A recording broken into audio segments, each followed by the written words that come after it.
Bonjour peuple congolais. Les alliés de Gonamino Christian Bola Biama, membre peuple mokonzi peuple souverain.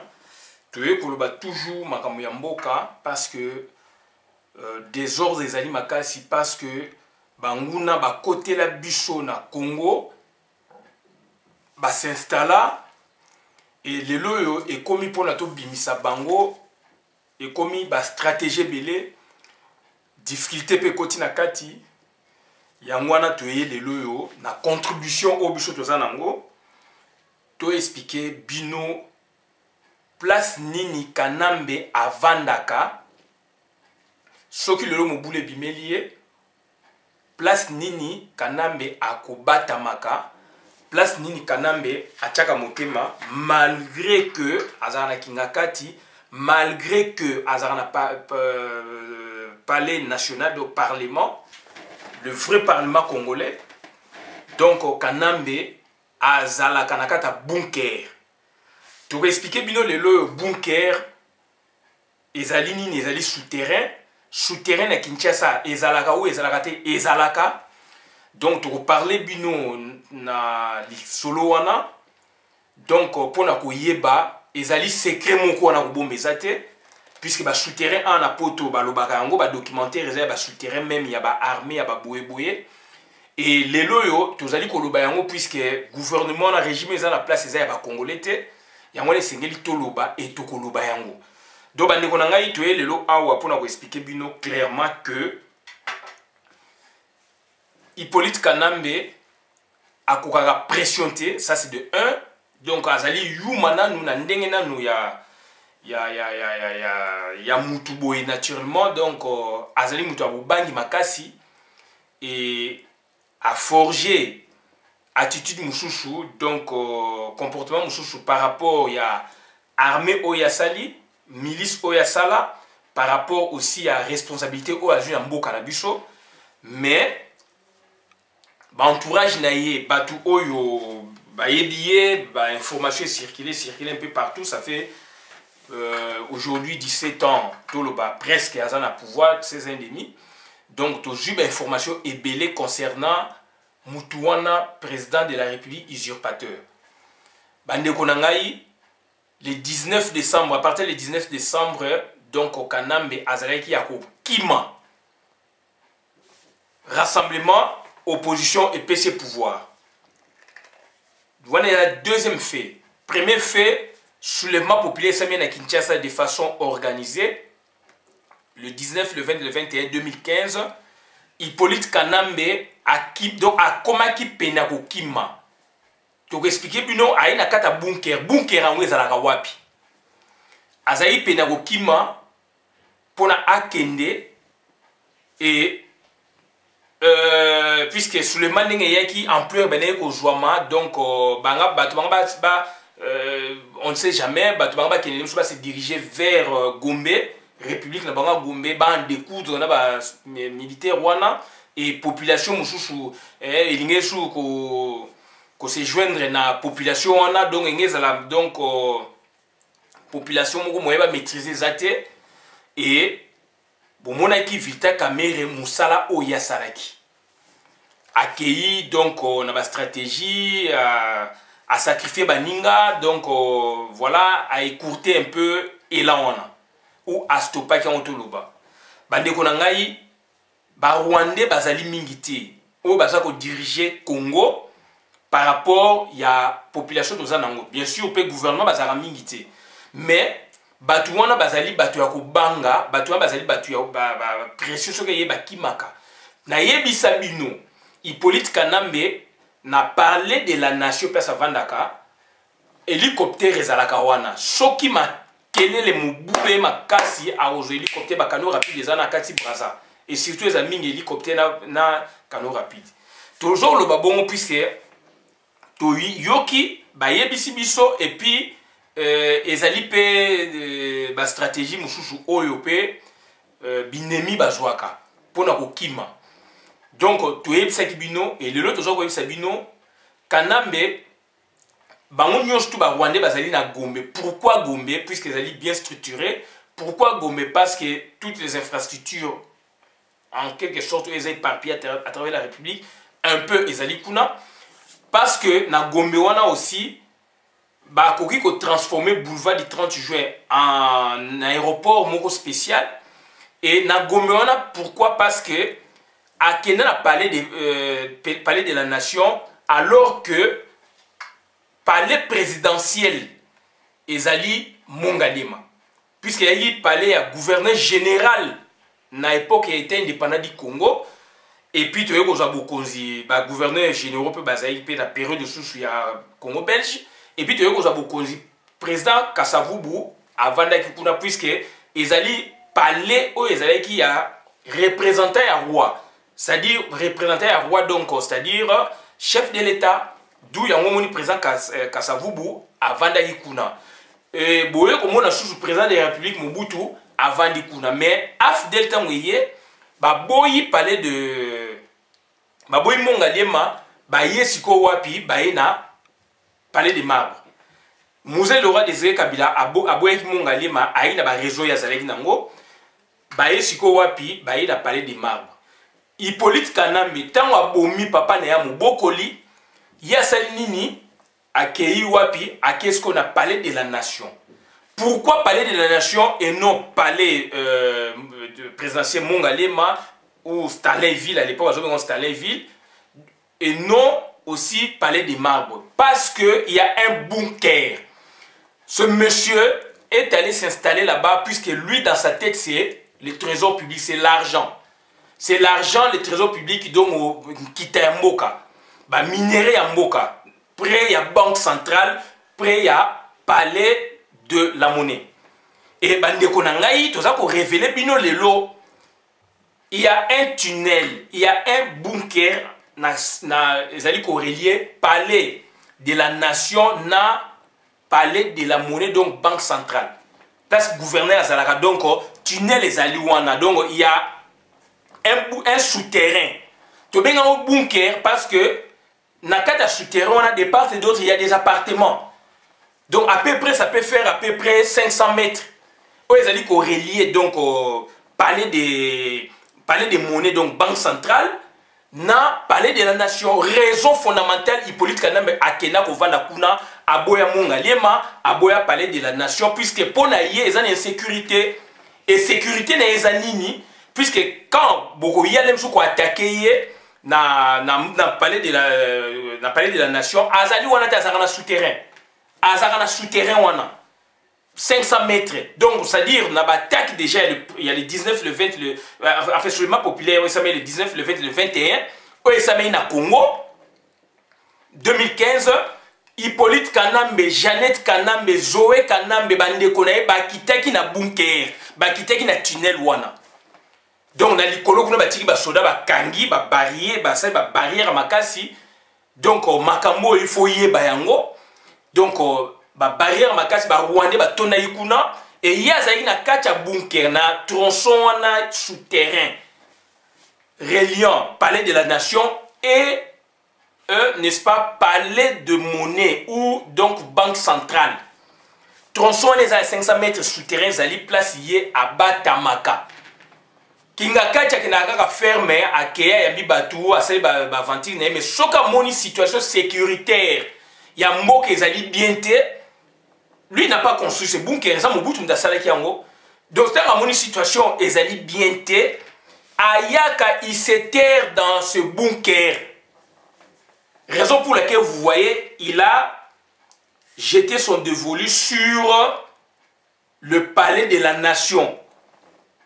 Puisque le palais de la nation est relié par un tunnel na banque centrale, donc l'argent. Le problème n'est pas pourquoi Kekuna parce que il est de mauvaise foi, ça c'est de 1. Oh, on est palais de la nation, oh, bah, belge, bah, tika, palais à représentant, ouais, c'est Mongalema, papa de Moboko, la boy Mongalema, soi-disant, bah, mystique à Mobutu, etc. Akei wapi, akei ko créer palais de marbre, tout boité, mais lui maintenant, étant malin, non seulement malin, étant peureux. Donc, c'est un peureux naturel.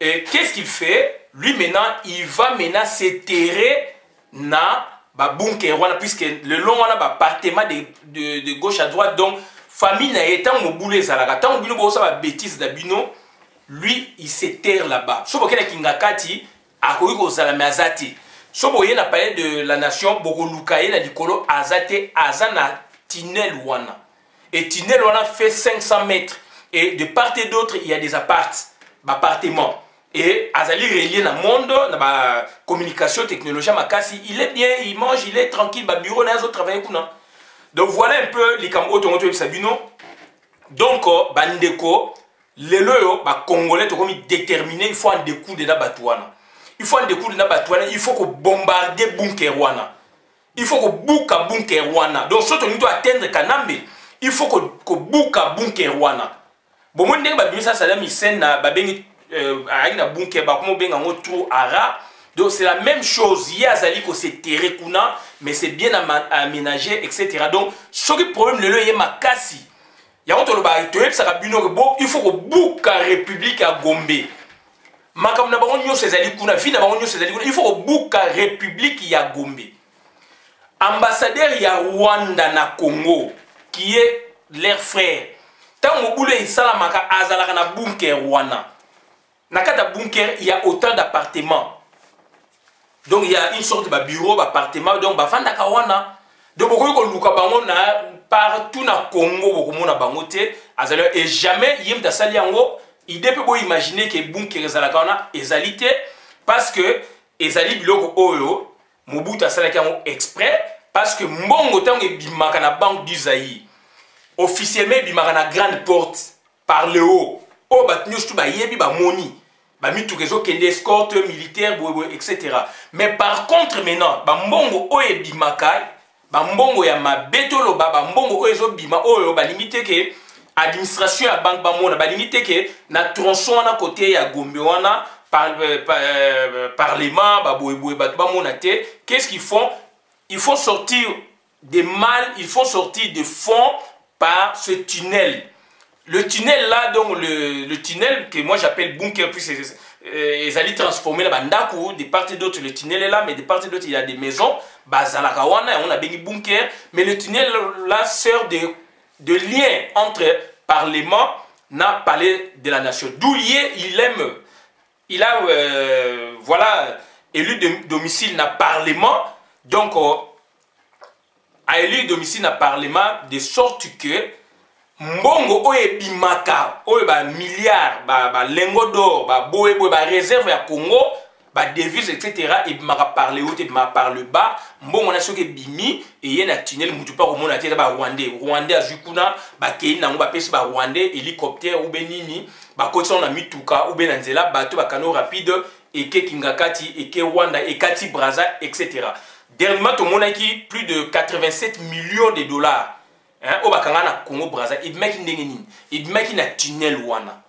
Batu ba mona qui a monté, il m'a qui na tunnel wana. D'où na banga munyos tout na Congo République ba pays nyos tout et ça na ba garde frontière.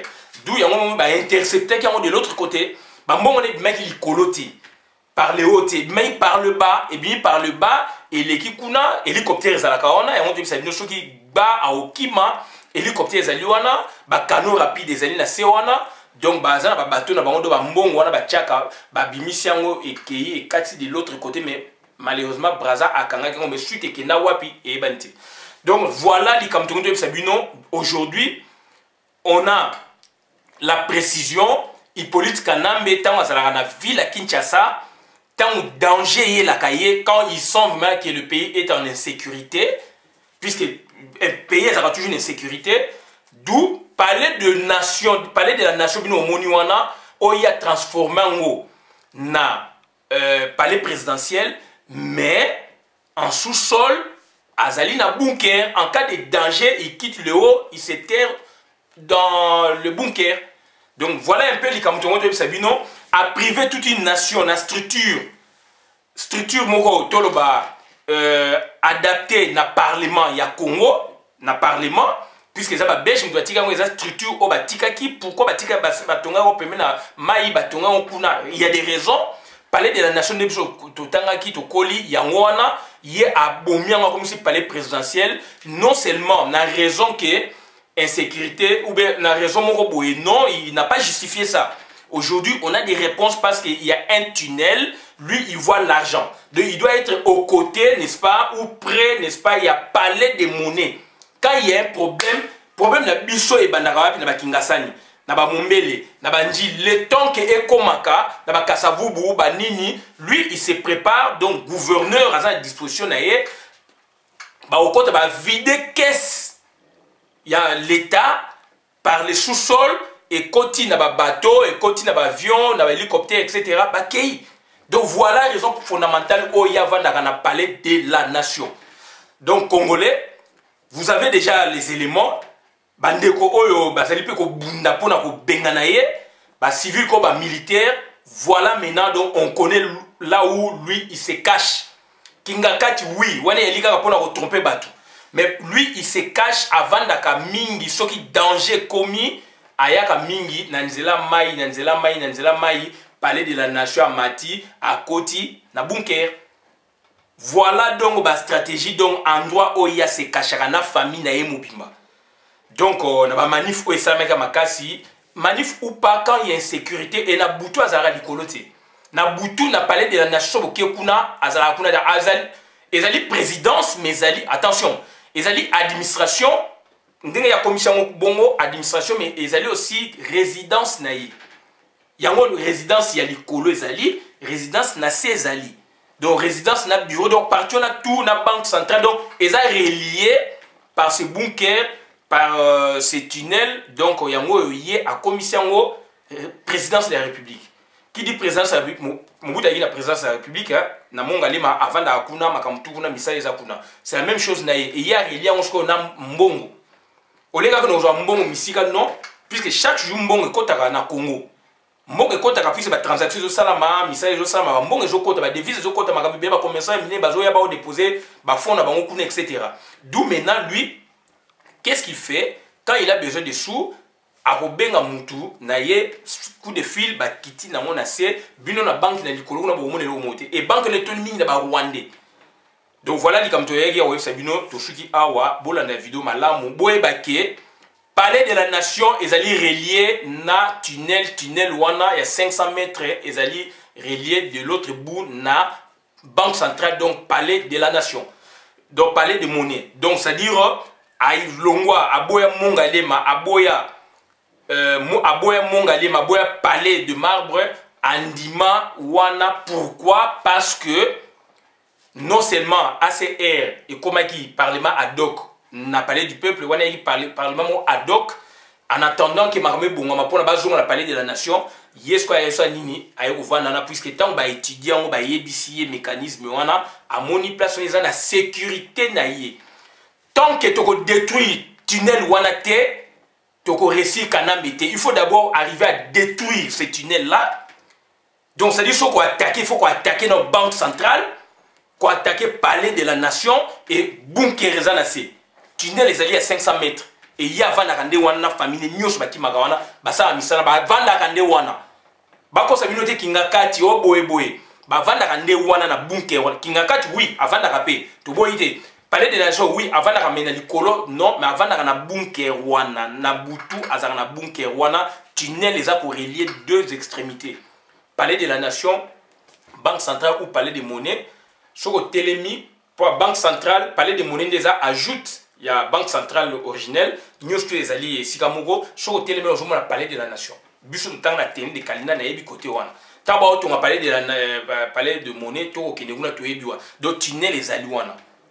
Les alliés tunnels, les alliés à place bango ba vanda kana se dans tunnel wana sko il y a des appartements de part et d'autre, ils sont bien là.